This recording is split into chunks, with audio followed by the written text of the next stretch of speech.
आपत्कालीन परिस्थितीला तोंड देण्यासाठी अग्निशमन विभाग सज्ज। मेगा बाउजर अग्निशमन 4 वाहनाचे लोकार्पण आयुक्त व मुख्य अग्निशामक अधिकारी यांच्या हस्ते संपन्न।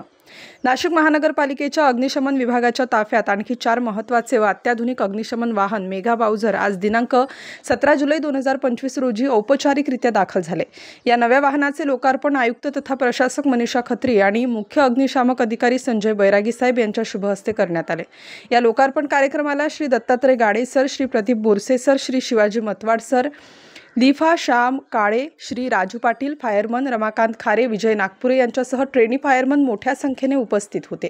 या कार्यक्रमाचे प्रास्ताविक लीडिंग फायरमन राजेंद्र नाकील यांनी केले। मेगा बाउजर हे अग्निशमन वाहन मोठ्या प्रमाणात पाणी वाहून नेण्याची क्षमता, जलद प्रतिसाद यंत्रणा, आधुनिक पंप व नोझल प्रणाली तसेच विस्तारित होज रील्स अशा अत्याधुनिक वैशिष्ट्यांनी सज्ज आहे। शहरामध्ये घडणाऱ्या विविध प्रकारच्या आपत्कालीन व आग लागण्याच्या घटनांना जलद प्रतिसाद देण्यासाठी हे वाहन उपयुक्त ठरणार आहे। नाशिक महानगरपालिकेचा अग्निशमन विभाग आपत्कालीन परिस्थितीचा सामना करण्यासाठी तांत्रिकदृष्ट्या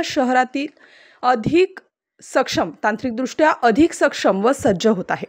शहरातील नागरिकांचे प्राण आणि मालमत्तेचे संरक्षण करण्यासाठी ही नवीन भर एक महत्त्वपूर्ण पाऊल ठरणार आहे।